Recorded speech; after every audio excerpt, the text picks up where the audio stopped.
ça, là, c'est bon là. Bien, alors d'abord, je voudrais remercier la bonne université de Campinas pour cette invitation. Nous pouvons ainsi retrouver dans le cadre de la coopération qui lie Paris 3, la Nouvelle et Campinas, deux amis brésiliens avec qui je travaille depuis plus de 10 ans maintenant.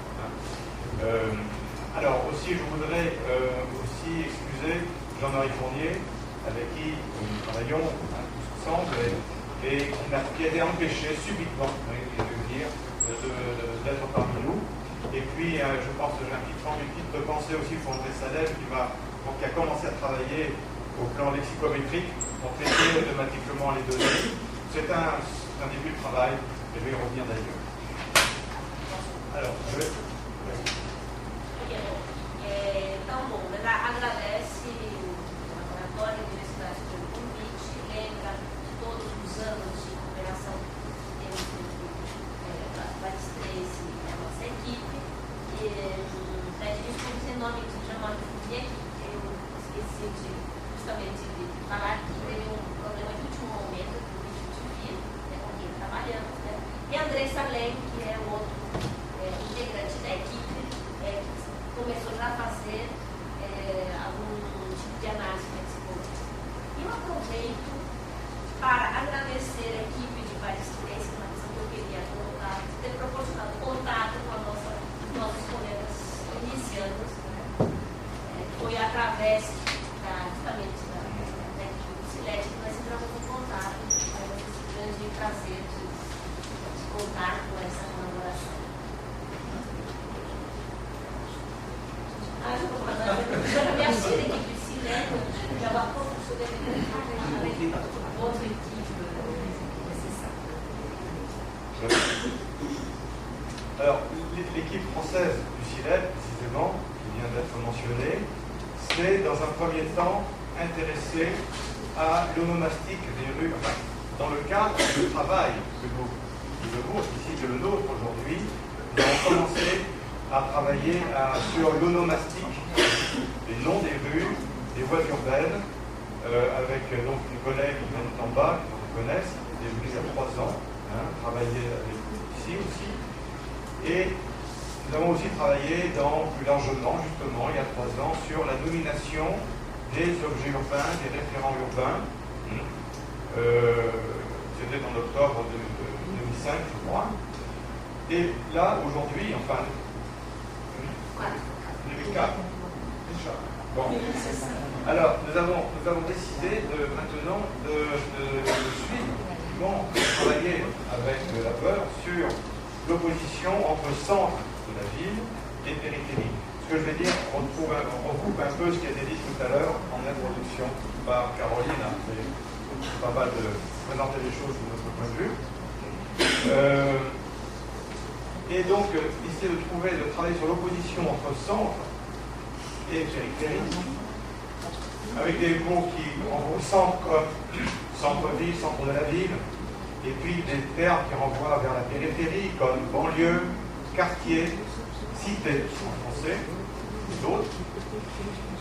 Et ce travail se faisant à partir de deux grandes sources, sur le modèle brésilien, des enquêtes, en milieu scolaire, c'est important pour nous, et aussi à partir de corpus de presse, issus du monde essentiellement. Ce que je présente là est un début de travail uniquement à partir du questionnaire. Bom, eu acho que eu falo sem microfone. Bom, se escuta, né? Bom, então, Bernardo começou dizendo que o interesse da equipe do SILET é trabalhar com a onomástica de ruas, de vias urbanas, os nomes das ruas, e com isso, na verdade, retoma um pouco as pesquisas que foram realizadas na fase anterior de nosso acordo de cooperação sobre a nominação, a designação do espaço urbano. O objeto específico do lado para esta equipe é a oposição daquelas redivisões, todas, é a distinção centro, periferia e de tudo que remete a essa distinção. Então, o centro da cidade e a periferia com todos os termos, como banlieue, quartier, bairros, bom, já traduzir esses termos já faz parte de todo o momento de pesquisa. Bom, as duas fontes a partir das quais a equipe francesa trabalha, como do lado brasileiro, a pesquisa nas escolas, funcionários nas escolas, e também os materiais da imprensa, da mídia. Alors, quelques mots sur les principes et méthodes. C'est vrai que, je pense, ici, nous avons par rapport aux autres disciplines qui ont été mobilisées, peut-être plus encore une orientation vraiment linguistique. Nous sommes les moins, je n'ai pas ouvert, pas ça, mais les moins capables de travailler au-delà de la linguistique. Alors, le miracle qui a été remarqué notamment par Carolina, c'est que nous travaillons aussi avec nos amis tunisiens, et notamment Saïd, qui est un linguiste qui a travaillé à Troyes, et j'ai comme ça pu entrer en relation avec Hassan et voilà, donc de Tunis.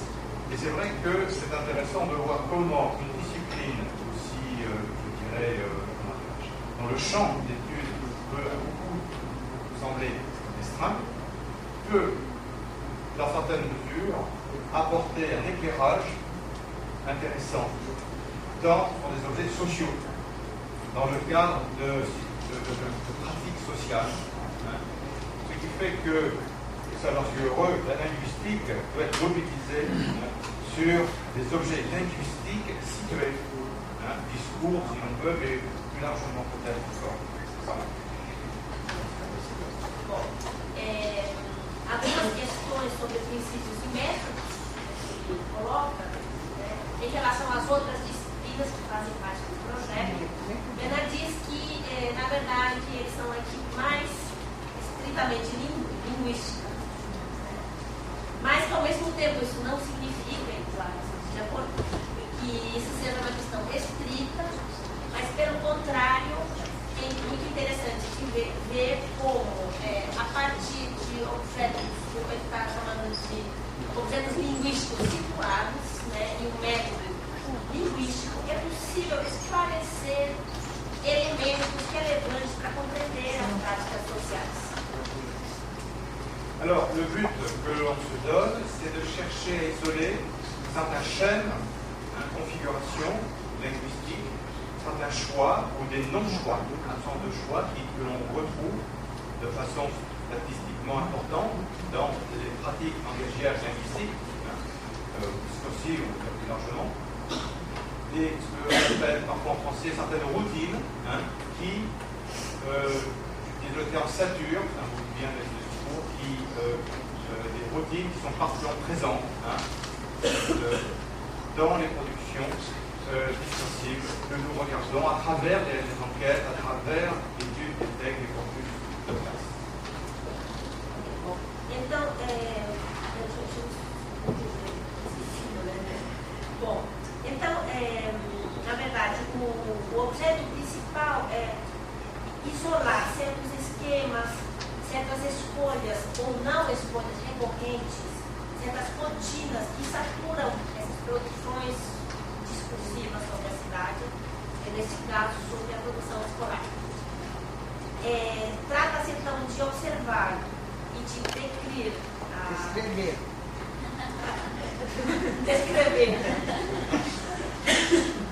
descrever a discursivização, a mise en discours, das representações das quais dispomos de uma amostragem de locutores de idade escolar, através de exercícios produzidos na instituição escolar. Alors, c'est important ce que vient de dire Carolina, pardon, on va le dire en français, Carolina, ce qu'elle vient de rappeler, il s'agit de productions situées dans l'institution scolaire. Nous y tenons beaucoup. Il y a là un paramètre qui nous paraît décisif. Les textes produits ont été produits dans le contexte d'un cours de français. Je dirais même dans un vrai contexte pédagogique. Les collègues qui ont fait ce travail, certains m'ont dit on va faire un exercice. Pour les élèves, c'était comme un exercice scolaire sur les questions urbaines à partir d'un discours de termes, de notions. Donc l'école est ici un lieu de médiation et de construction des discours qui circulent dans la cité et dans les connaissances communes. Uma questão que ele ressalta, né, que eu disse, é o fato de que uma produção situada em contexto escolar, né, na instituição escolar, né, que foi feita especificamente no contexto de um curso da disciplina francês, né, e que foi apresentada como um exercício pedagógico. Então, neste caso, justamente é preciso tomar a escola, né, como lugar de mediação e de construção dos discursos que circulam na cidade, né, e nos conhecimentos comuns.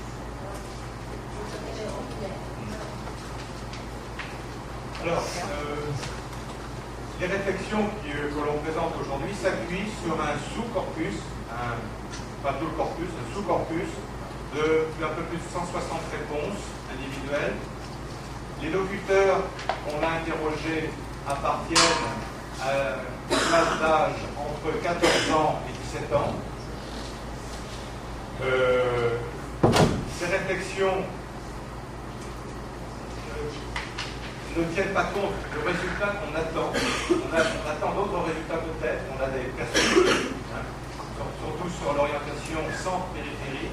Pour l'instant, on fait comme si ces objectifs étaient écrits devant nous, mais nous ne cherchons pas nécessairement à faire parler, bien sûr, les élèves ou les corpus qu'on interroge uniquement par rapport à ce sujet. On travaille les corpus sans, comment dirais-je, nécessairement tout orienté dans la recherche des données autour de centres périphériques, même si c'est ça que nous poursuivons plus tard. Pour éviter, je vais en reparler, pour éviter d'être trop, je dirais, conditionné par l'objectif que est le nôtre ici. Okay, bom. Então, as reflexões que são apresentadas hoje se apoiam numa parte do corpus, né, de 162 respostas individuais. Os locutores pertencem a classes de níveis diferentes, né, entre 14 e 17 anos, e de níveis socioeconômicos heterogêneos. Bom, essa é uma primeira etapa do trabalho, uma questão que ele chama a atenção é o fato de que mesmo que abordar esse objeto, né, centro e periferia esteja no horizonte, eles procuram não restringir, não limitar ou conduzir muito a produção dos alunos, tendo em vista isso, deixar isso de maneira mais aberta para depois poder analisar, né, sempre tendo em vista esse objetivo. Bien sûr, donc, dans ce même ordre d'idée, les locuteurs ne savent pas qu'on réfléchit à cet axe de recherche, bien entendu. Et on a trouvé très intéressant, alors je ne sais plus, je n'ai pas bien compris tout à l'heure ce que tu disais en brésilien sur l'enquête brésilienne, mais j'ai trouvé très intéressant que l'on ait des questions portant sur les mots, comme un exercice scolaire de lexicologie scolaire, donner la définition d'un mot, car à ce moment-là, la médiation scolaire, comment dirais-je, oriente l'intérêt des élèves vers un sujet, je dirais, à logique neutre, en quelque sorte, et l'autre type de question portant sur les référents, comment expliquer, je crois que tu l'as dit tout à l'heure, comment expliquer à un étranger ce qu'est un quartier, un centre-ville, un centre commercial. Donc, la consigne entre définition de mots et définition d'objets a été donnée, mais n'a pas toujours été respectée. Ce qui m'intéresse comme linguiste, bien sûr, parce que je vais regarder ça de plus près. mais il fallait néanmoins au moins avoir cette méthode qui nous permettait d'être un petit peu en parallèle, aussi au plan méthodologique. Bom, uma questão que eu coloquei aqui, na verdade, os alunos não sabem que o objeto da pesquisa é esse. Então, que nesse sentido, a proposta é ao mesmo tempo um exercício lexicográfico que introduz, digamos, uma certa neutralidade em relação, né, à proposta, né, e que o que é interessante, que interessa ele especificamente como linguista, é essa questão de um duplo exercício de definição da palavra e do referente. Então, temos uma lexicografia, essa tensão entre esses dois aspectos. Alors, je vais avancer plus maintenant. Donc, je vais aller, si vous avez l'exemple guier, vous avez distribué un guier, c'est le premier paragraphe. Dispositif définitionnel, régularité formelle observée. Ça donne un résumé, un simple résumé des grandes structures que nous avons observées. Ensuite, dans la deuxième partie, je regarderai de plus près le traitement sémantique lexicale, comment les élèves se débrouillent pour s'arranger, essaient d'utiliser des mots, et comment, toujours dans l'esprit que c'est un exercice scolaire. Alors c'est intéressant de voir comment la consigne les fait travailler. Et puis ensuite, après avoir regardé cet aspect lexical, je vous propose de réfléchir de regarder les résultats concernant les constructions, la syntaxe, si vous voulez, pour faire ça, dire les choses rapidement, les grandes constructions de définition qui détaillent le premier point que je vais vous donner. Ensuite, dans un point suivant, ce sera un bilan concernant ce que j'appelle les marques des compétences discursives, on va dire ça comme ça, les grands types, j'en ai repéré 3, très larges. Et enfin, je regarderai, on s'arrêtera un peu sur des marqueurs de subjectivité, quelques marqueurs, je n'ai pas le temps de tout regarder, bien sûr, dans le cadre de ce matin, et une conclusion que j'appelle diagnostic. Voilà, ceci est dans le papier, et je préfère le dire oralement. Alors, le premier point, dispositif définitionnel. Vous avez, vous voyez, 6 grands types de définition, 6 schémas, je dirais. Premier type de schéma, exemple, cité, 2 points, quartier où il y a des HLM, et la phrase continue. J'ai appelé ça, alors en gras, j'ai fait N, c'est le nom entrée. L'entrée du nom, le phonème.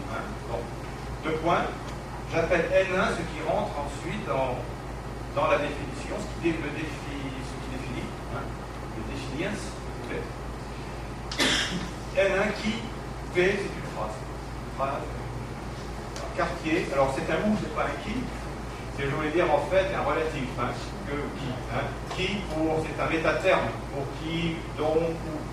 C'est vrai que souvent, c'est intéressant, j'ai eu du mal, alors que j'avais en tête le schéma syntaxique général, la plupart du temps, ce qui est saturé, ce qui apparaît, c'est du ou. On est dans l'espace quand même. C'est où.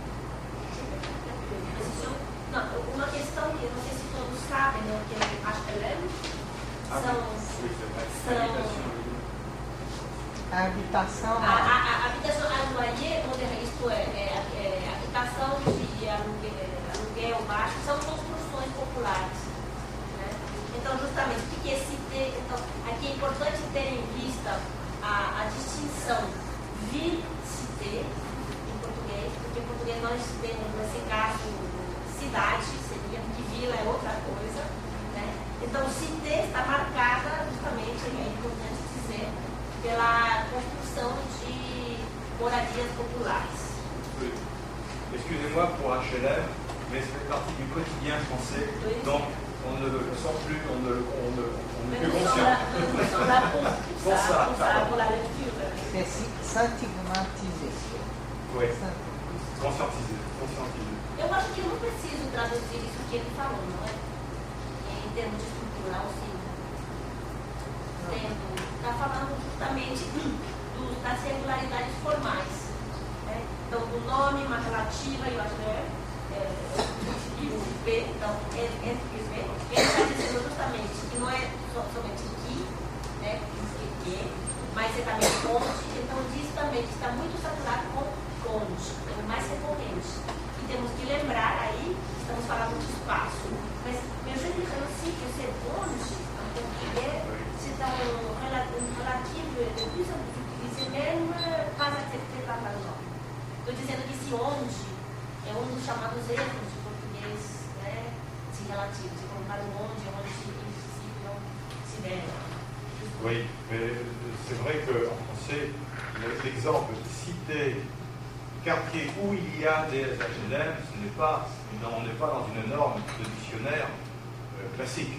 Hein, c'est une façon, c'est la même chose. Alors, deuxième séquence, L, la séquence B, N, C, N, 1, I, phrase. Donc, banlieue, c'est les villes qui entourent, c'est les villes. On était très étonnés quand on a vu les résultats. Hein. On était très étonnés, nous, quand on a vu ces résultats. On ne s'imaginait pas que des jeunes entre 14 ans et 17 ans, parfois 16 ans, pouvaient écrire naturellement. Et ils ont fait ce travail avec soin, car il était parfois noté. Donc c'était fait avec soin. Então, uma questão com banlieue seria, periferia, enfim, tem essa questão, são as cidades que cercam, que rodeiam as grandes cidades. Ele está dizendo que eles ficaram surpresos de ver os resultados, né, de que meninos dessa idade pudessem normalmente definir assim, né? E ele também observa que foi um trabalho feito com cuidado, tudo muito montado, enfim. Ensuite, l'exemple 3, le C, il est intéressant aussi, parce que c'est un exemple où donne le schéma, en fait, il est là pour tout un schéma. Banlieue, non. Qui ressemble à une cité? Et là, c'est vraiment qui, hein, qui ressemble. C'est-à-dire qu'il n'y a pas d'anaphore, ou plutôt, c'est compliqué, comment dire, anaphore, il n'y a pas une reprise de N, enfin, ou plutôt un nom, sur lequel on fait la relative. Il n'y a pas de support à la relative, sinon indirectement par rapport au mot d'entrée. Qui ressemble? Qui se parece a uma cité. Alors, le suivant, c'est prime. Je l'ai mis dans cette case parce que nous avons observé plusieurs fois des choses étranges comme, par exemple, je ne sais pas si je n'ai pas mis d'exemple, c'est dommage, j'ai oublié, ça pourrait être c'est campagne, c'est quand il n'y a plus de campagne, c'est quand il n'y a plus de maisons, d'HLM, c'est quand. Voilà. Et c'est souvent quand. Alors là, c'est dans les petites classes. Quand, c'est une forme définitionnelle française assez courante où on utilise la conjonction quand, temps, pour donner une définition générique, pas une définition. Ensuite, le D, cité, c'est une ville. Alors pourquoi c'est pas la même chose que B? Parce que ça s'arrête. C'est simplement une équivalence. N, C, N1, C, N2. Et N, N. Et on met C au milieu. Ça s'arrête. Comme si on avait un synonyme. Ensuite, vous avez le même principe de synonymie, mais sans la copule, sans C. Donc ça donne lotissement, ville. Là, le spécialiste du dictionnaire doit être effrayé, hein, mais c'est comme ça que c'est ce qu'on observe. Urbain, ville. Rural, campagne. Autre chose, alors on s'est aperçu, en travaillant, en suivant vraiment fidèlement la méthode, on a été, comment dirais-je, on a fait une erreur. On a quelque chose d'involontaire, vraiment involontaire. On a trouvé ça intéressant après. C'est que dans la liste des 11 mots, des 11 termes, il y avait en principe dans notre tête que des substantifs. Et on a mis rural, on a mis urbain, qui sont deux adjectifs. C'est une erreur. Mais est-ce que c'est à partir du portugais? Je ne sais plus ce qu'on a fait, on a trouvé ça bien. Et du coup, ça nous a donné des observations intéressantes pour les élèves qui avaient du mal à partir de l'adjectif, ils ne savaient pas comment, ils ne savaient pas quelle difficulté. Donc ils ont produit des choses bizarres à partir de... Voilà. Et souvent, quand ils ont défini urbain avec ville, comme ils étaient embarrassés par rural, ils ont mis les deux définitions l'une à côté de l'autre, comme ça. Ville, urbain, rural, campagne. Ou bien, mieux, rural, ce qui n'est pas urbain. Urbain, ce qui n'est pas... Je réponds déjà à ton message, je me souviens plus, parce que je me souviens de la et qu'avec Jean-Marie, il avait envoyé une possibilité, ça ouais. Il a l'air à tout, je sais plus. Moi, je n'étais pas associé à l'idée au départ. Oui, c'est ça. Bom, então, uma questão que ele chama a atenção é o fato de que dos 13, né, dos 13 termos a serem definidos pelos alunos, temos 11 substantivos, né, e 2 que não são substantivos, como rural e urbano. Então, isso foi um erro, de certa forma, mas que levantou questões interessantes, porque os alunos, quando foram definir, viram meio embaraçados, né, meio atrapalhados para tentar definir isso. Então, isso deu certas coisas, como, por exemplo, justamente, urbano, cidade, rural, campanha, campo. Né? Ou, se não, rural aquilo que não é urbano, urbano aquilo que não é rural. Alors, je vais aller vite, je vais aller un peu plus vite. Pour le résumer, ces 6 schémas, on peut les regrouper en 2 grands métaschémas, très simples. Le premier, avec A, B, C, relève d'un geste de définition, enfin d'un modèle par identification classique, par genre prochain et différence spécifique. Oui, c'est-à-dire que ici, là, non, pardon, des confusions ici. A, B et C, on les regroupe. Et ça donne, c'est le modèle définition, identification par genre prochain et différence spécifique.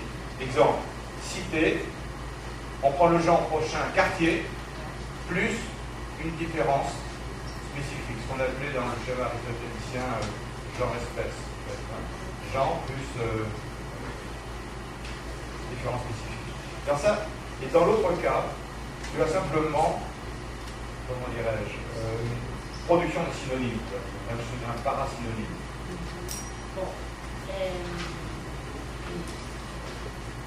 Bom, então uma questão que diz que os 4, são 6, né? Os 6 esquemas, então, os 3 primeiros se regrupam num certo modelo de definição, gênero próximo e diferença específica, né, que remete ao esquema de Aristóteles. E o segundo. Le second, c'est comme les synonymes. E o segundo é como synonymique. Alors, je vais regarder tout de suite et faire quelques observations sur les résultats concernant la sémantique lexicale, le défi définitionnel qui est utilisé ici dans la définition. Vous prenez le point 2, on est sur le point 2. Vous avez en fait, au point 21, des métatermes, on dit des métatermes définitionnels. Tantôt ils sont non spécifiques. Vous voyez, vous dites par exemple, cité. Premier exemple. Exemple 1. Cité, grand nombre d'immeubles. Donc, vous avez ce que j'appelle moi des métatermes qui ne sont pas spécifiques, des outils permettant de comment dirais-je,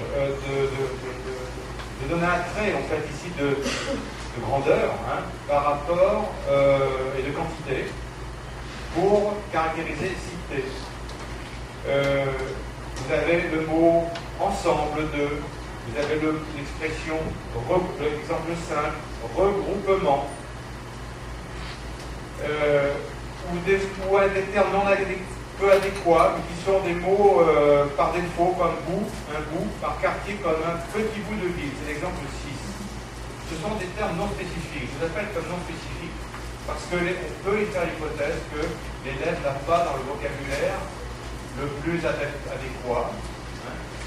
Donc, à l'inverse, vous avez des métatermes spécifiques qui comment dirais-je, appartiennent au lexique de l'urbanisme, au lexique de l'espace, comme agglomération, ville, agglomération, vous avez endroit, cité, endroit qui se trouve. Endroit n'est pas formidable, mais c'est spatial déjà. Le mot espace, rural, campagne, espace rural, etc. Donc, deux types de métatermes, des termes très très généraux et des termes qui ont un trait spatial ou un trait urbain. Ensuite, donc c'est ce que je disais en conclusion, on observe ces deux types de termes. Ensuite, le point 22. L'usage des hyperonymes, des hyponymes, des parasynonymes. Donc des termes au-dessus, des termes en dessous, au niveau de l'extension de la référence. Alors, donc, je les ai donnés, on les observe simplement. Centre commercial, magasin qui regroupe, ville, grand village. Alors, le 11 et le 12 est intéressant parce qu'en principe, dans une définition, on donne un hyperonyme. On commence par dire ville, on donne un hyperonyme, je ne sais pas ce qu'on donnerait, je ne sais pas, de toute façon. Et après, on donne la différence spécifique, la caractérisation. Là, vous avez quelque chose qui est drôle, on part du grossissement d'un objet. On fait grossir le village jusqu'à la ville. Ville, grand village. Le village est petit, en français. Ou bien, un détail, un élément qui compose l'objet qui devient, qu'on fait, je dirais, qu'on assimile à quelque chose de plus gros, comme centre commercial, magasin qui regroupe, etc. Bon. Donc, on trouve des approximations, mais ce qui est intéressant, c'est qu'on n'a pas une maîtrise égale des oppositions hyperonyme-hyponyme, puisqu'on emploie l'hyponyme à la place de l'hyperonyme, et on fait remonter. Alors moi, ce que je dirais, c'est que l'élève a conscience qu'il y a un décalage référentiel. Il y a une différence d'extension. La plupart du temps, il ne se trompe pas. Il donne bien l'élément supérieur en extension qu'il va réduire par une propriété ensuite. Mais parfois, il se trompe. Il y a un décalage, un dénivelé, il va se tromper, il va prendre l'étage en dessous, il va compléter, il va faire grossir. Alors, je ne sais pas comment on pourrait interpréter ça pour l'instant. Je réfléchis à ces dénivelés de référence, ou dénivelés de catégorie par rapport à la notion à définir.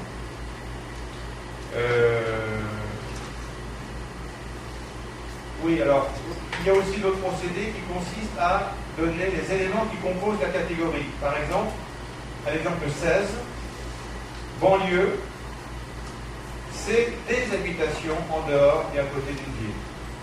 C'est-à-dire qu'on va donner on prend des objets qui sont dans la catégorie banlieue et on meuble la catégorie à partir d'autres objets. C'est une relation qu'on appelle en sémantique de méréonymie, mais qui n'est pas une relation habituellement utilisée dans le dictionnaire, de façon standard. Peut-être que ça va, je peux continuer là. Je suis sans intervention, c'est facile. 15 minutes. Bon, alors je vais vite. Le 23, ça donne, ce sont des propriétés de type relation. Par exemple, banlieue, autour d'une ville. Vous voyez, c'est étrange. Centre-ville. Là, c'est autre chose. C'est plus la relation. Ah oui, on décompose centre-ville, la structure figée, et on la remotive par la préposition de. Bon, je passe, je vais vite. Vous avez évidemment aussi l'utilisation de ce qu'on appelle en anglais des hedges, c'est-à-dire, alors en français, je ne sais plus comment on dit, approximatif ou approximant, c'est-à-dire des mots comme type de, sorte de, comme, qui permettent d'attraper un premier objet, soit un terme qu'on connaît, pour caractériser un autre terme. Voilà. Alors, comme rural, c'est comme la campagne. Ouais. Alors maintenant, le troisième point de la présentation concerne les constructions syntaxiques. J'en ai déjà parlé tout à l'heure, donc je vais peut-être aller un peu plus vite pour ne pas être un peu trop long sur ces questions. Vous avez un papier, ce qui vous permettra de vous y reporter dessus si vous voulez. Je vais peut-être aller directement sur un détail linguistique qui n'est pas passionnant pour notre affaire. Je vais aller au point 4. Un bilan sémantique et syntaxique des formules définitionnelles et des compétences discursives qui sont ici, je dirais, manifestées. Alors, moi je crois que ce qu'il faut retenir de la structuration, si je veux dire, interne des compétences discursives là, de nos élocuteurs, c'est qu'on peut, les chaînes sémantico-discursives sont constituées de 3 paliers. Paliers, tu vois, je vais traduire le mot en un palier, c'est un niveau. 3 paliers. 3 paliers sémantiques dans les escaliers, des paliers, tout ça. 3 paliers, voilà. 3 paliers sémantiques, un type 1. Le locuteur dispose de capacité de catégorisation et deuxièmement de nomination de chacun des paliers. C'est-à-dire qu'à la fois il peut catégoriser, il comprend l'objet, la notion, et il dispose du terme. Então, nesse caso, o locutor, o primeiro nível, dispõe das capacidades de categorização e de nominação de cada um dos níveis. Isto é, ele consegue distinguir o objeto e tem termo para isso. Alors, ça ne veut pas dire que la nomination soit bonne. Ça ne veut pas dire que la représentation soit bonne par rapport à ce que nous savons, nous. Mais il est capable, il cherche, il sait qu'il faut que sa machine doit produire l'attente qu'il construit chez celui qui va le lire, et qu'il faut, construire une représentation catégorielle, une catégorie au sens d'un concept, si vous voulez, une notion. Et puis, il faut un mot pour ça. Il faut le nom, une dénomination. Et donc, il travaille, il se bat les flancs, comme on dit en français, il fait des efforts.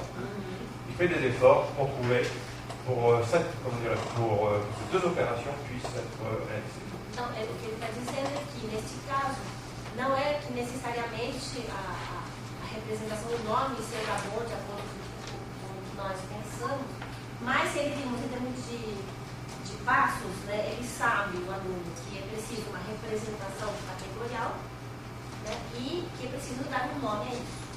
Então, ele faz essas opérations.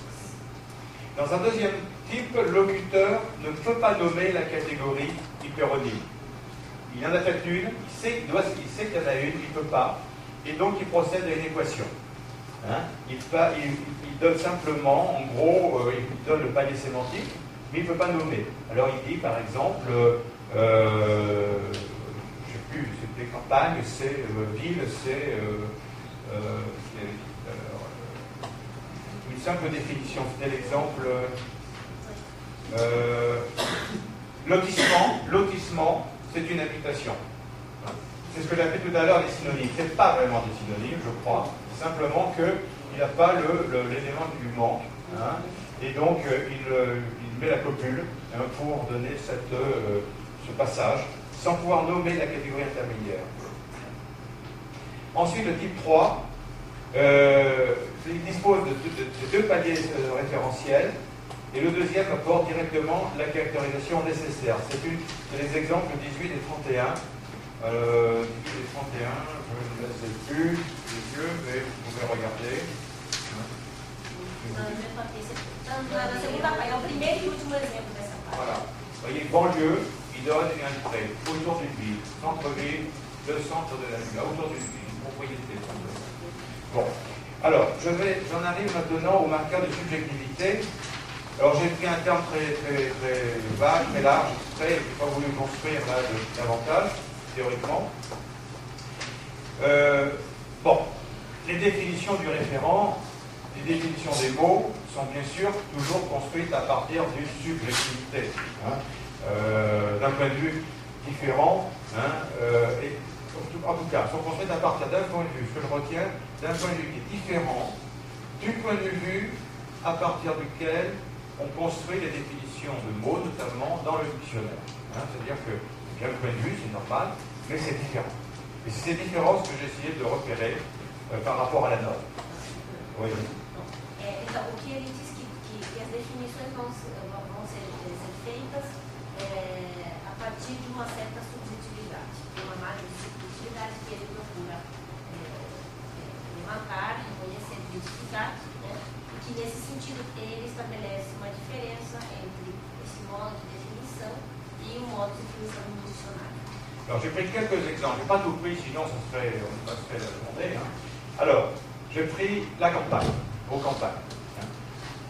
La campagne est très généralement définie non seulement par contraste avec la ville, comme ça bien sûr on s'attend, un contraste ville-campagne, mais c'est du point de vue de l'habitant des villes. C'est du point de vue de l'habitant des villes. C'est-à-dire que celui qui écrit sa définition, il dit dans sa définition qu'il habite la ville. Il ne dit pas directement, explicitement, mais on peut le reconstruire. Voilà. Então, uma questão importante que ele diz que essa pessoa que define, ele diz que ele mora na cidade. Ele pode não dizer isso explicitamente, mas isso se coloca pela maneira como. Voilà. Donc, on n'est pas dans le dictionnaire, non pas, on est bien d'accord. Hein. Les dictionnaires ne sont pas faits uniquement pour les habitants des villes, ils sont faits pour.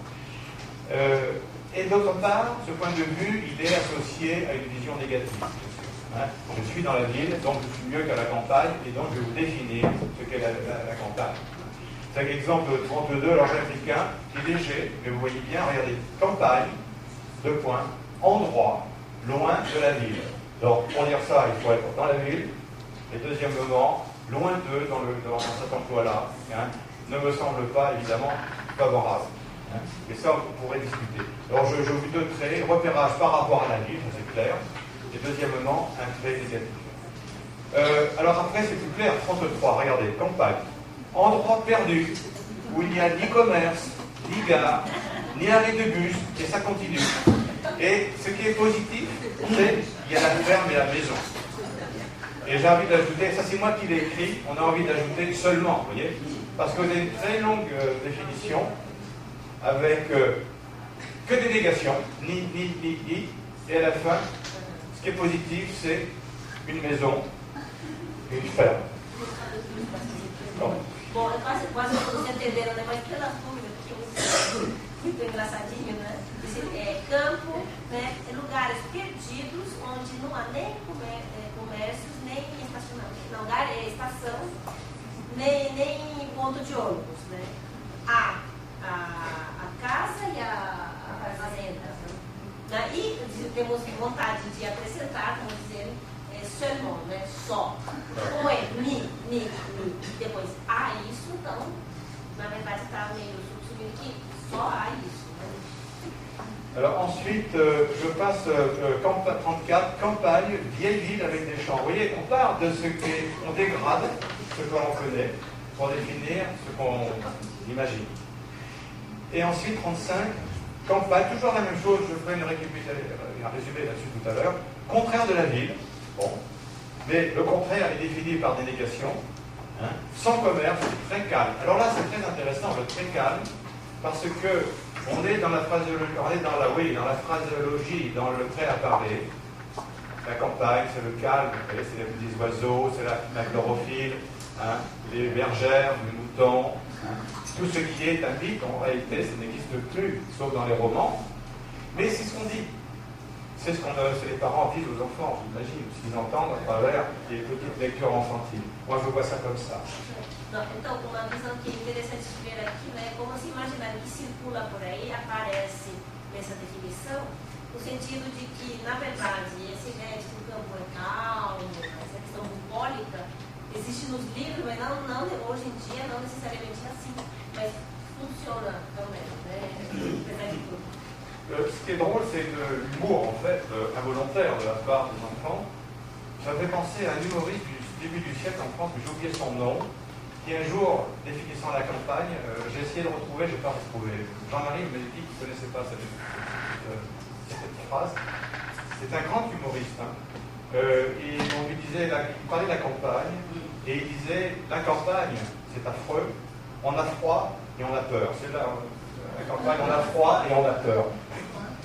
Bom, C'est un Parisien. Bom, que na verdade ele diz que é interessante notar o humor involuntário dos alunos, né? Que faz lembrar um pouco um grande humorista do início do século XX, né?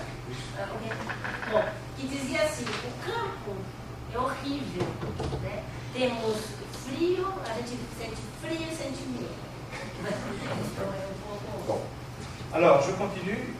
Il y a aussi la 36 qui est très intéressant parce que c'est ce qu'on appelle le refus lors du prêt à parler. Je ne sais pas si ça, le terme convient. Un prêt à parler archaïque qui permet à l'élève de ne pas trop s'exposer peut-être inconsciemment. Il se met à... Alors, campagne, région cultivée, où il y a des animaux qui mangent. Alors, moi, je n'ai pas pu m'empêcher de repenser évidemment à quelque chose que les Français ici connaissent, et peut-être au-delà un peu, qui ont suivi un peu de francophonie française. Hein. C'est au XVIe siècle en France, vous savez, je crois que c'est suivi l'intendant de Henri IV, un des premiers rois, c'est important, bon, au XVIe siècle, qui disait élevage et pâturage sont les deux mamelles de la France. Vous connaissez ça aussi? C'est jusqu'en Tunisie. Élevage et pâturage. Ah, c'est labourage. Mais oui, bien sûr, c'est idiot, puisque sinon, oui, c'est labourage. Labourage, c'est donc la région de la culture. Et pâturage, c'est l'élevage. Labourage et pâturage sont les deux mamelles de la France. Les Français ont toujours eu une certaine faiblesse de croire que la France est pas depuis très longtemps. Maria. Et on c'est vrai. Alors. Bom, na verdade, isso daí retoma, de alguma maneira, né, o enunciado do reino das essências.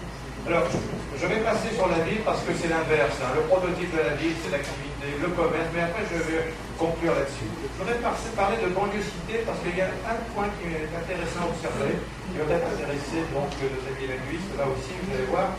C'est à propos de, c'est une définition de banlieue. Regardez le 37. Banlieue, zone défavorisée qui regroupe. Alors, l'expression en français, zone défavorisée, est un élément de phraséologie. C'est une expression figée. Hein, je pense que ça y est, d'accord. Hein. C'est un nom composé. Zone défavorisée. Donc, ça devient un nom composé.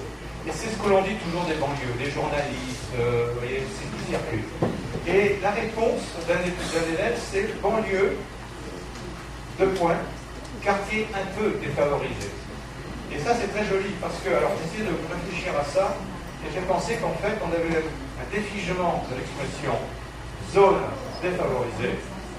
L'élève ne veut pas entendre ça, parce que quelque part, inconsciemment, il faut considérer, il est certainement, il appartient à la banlieue, il est dans la banlieue.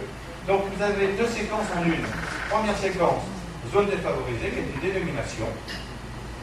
Séquence 2, qui est construite, qui n'est pas une dénomination, qui est une construction par le locuteur. C'est un peu défavorisé. Ce n'est pas toujours le cas. Une dénégation par rapport au discours qui circule. Et il les met ensemble. Et ça fait zone un peu défavorisée. Et ça, c'est drôle. Et je pense qu'on doit trouver souvent ce genre de choses. Peut-être pas que chez les enfants. C'est un point que je vais vous regarder de plus près. Voilà. Bon, je vais terminer par un thème de stick. Hein, comme ça permettra d'aller terminer. Alors oui, quand même. D'une façon générale, pour revenir à notre sujet, enfin, je veux dire, à notre sujet global, avec vous, avec Ulysse, hein, c'est que la dimension de la violence urbaine n'est pas très présente dans les réponses. Ça, c'est vraiment un fait intéressant. La dimension de violence se concentre sur cité, avec, alors des mentions de mots qui sont dans la presse depuis l'expression célèbre de notre président de la République il y a 2 ans, racaille, qui veut dire voyou. Je ne sais pas si je vais traduire en voyou.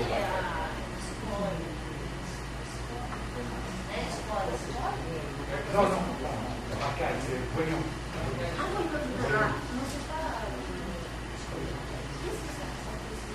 Racaille. Oui, très bas. Então é uma coisa. É o último.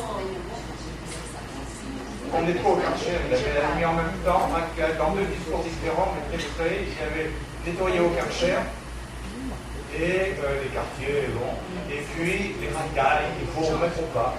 Cela está vivendo no João Doce. É justamente a expressão, não. Ele está dizendo que a questão da violência urbana não está uma questão assim que chama atenção, não está tão presente nas redações, né, nos textos, né? Que a questão da violência está concentrada na cité, né?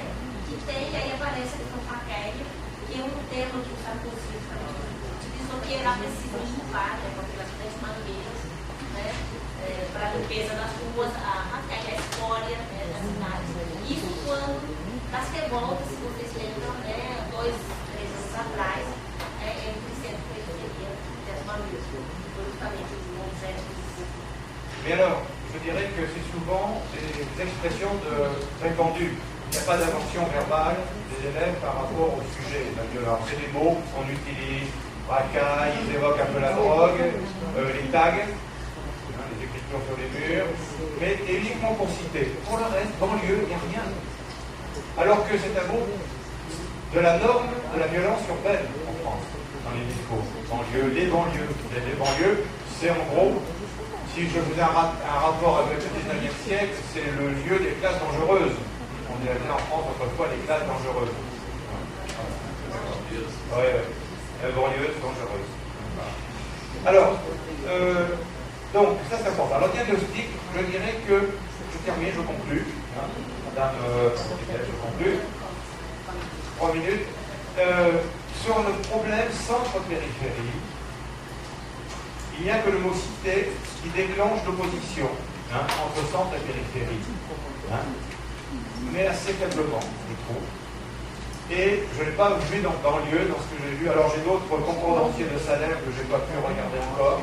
Le travail a été fait, mais il faut après faire les graphes et tout, je n'ai pas le temps. Mais je n'ai pas vu grand-chose. Deuxièmement, pour tous les autres termes, c'est quand même étrange, il n'y a pas d'antagonisme. Centre-périphérie qui m'inquiète, alors je vais travailler sur l'autre, c'est intéressant aussi d'observer ça. Et quand il y a un antagonisme, c'est toujours autour du manque, du vide par rapport, d'un référent par rapport à l'autre. Donc, la ville, c'est le plein par rapport à la campagne. Le centre-ville, ça c'est la ville, la vraie ville, là où il y a tout concentré, le prototype de la ville. Vous comprenez? Comme un gradient, sur un gradient, une échelle, on va jusqu'au centre-ville et on descend progressivement du centre-ville vers la campagne, les vaches. Voilà. Bon, ça c'est une. Il faudra regarder de plus près avec le concordancier et faire l'étude lexicométrique pour vérifier cela dans le détail. Mais c'est ce que j'ai vu en travaillant, en dépouillant le corpus avec Jean-Marie. Ensuite, la pratique de l'urbain. Vous allez voir que ce n'est pas très joyeux. Elle est caractérisée de façon prototypique comme le lieu des courses, faire les courses, acheter, les achats. Et ça se décline sous la forme du voir et du commerce. On fait des courses pour voir les boutiques ou pour aller acheter. Et il y a un mot clubbing qui apparaît de temps en temps, c'est là où ça se passe, il y a des choses intéressantes qui se passent. Clubbing. C'est un mot qui est venu, en tout cas, qui est passé en français un peu dans la presse aujourd'hui. C'est la clubbing et la consommation. Et c'est pas que dans les centres commerciaux, dans l'urbain, c'est là que les jeunes se retrouvent. C'est leur lieu de rencontre et de vie commune. Alors, ensuite, il y a des oublis par rapport à ce que moi, qui suis père de famille, grand-père même de famille, je pensais trouver. Il n'y a rien sur l'environnement, la pollution, rien sur le travail, rien sur la gestion administrative, rien sur le pouvoir des citoyens, la citoyenneté. De la cité. Non. Et puis, quelques notations sur l'Église et la mairie. Alors, vous savez que le stéréotype de la ville française, c'était d'ailleurs une affiche célèbre de la campagne de François Mitterrand en 81, d'un village français, bien regroupé autour d'une belle campagne, avec un clocher au milieu, vous voyez, le clocher d'église. Bon, de temps en temps, on nous dit ça, comme ça, au passage, pour définir la ville. Mais ça sent vraiment la leçon apprise. Ça sent le stéréotype complet qui est affiché de l'école. Voilà. Et alors, autre chose, que je termine là-dessus, il y a beaucoup de mentions dans les définitions que j'appelle de l'ordre de l'expérientiel. Je ne sais pas d'ailleurs si ça s'écrit comme ça, peut-être avec un C. Expérientiel, de l'expérience personnelle. Et c'est vraiment un trait commun de la lexicographie sauvage qu'on a déclenchée.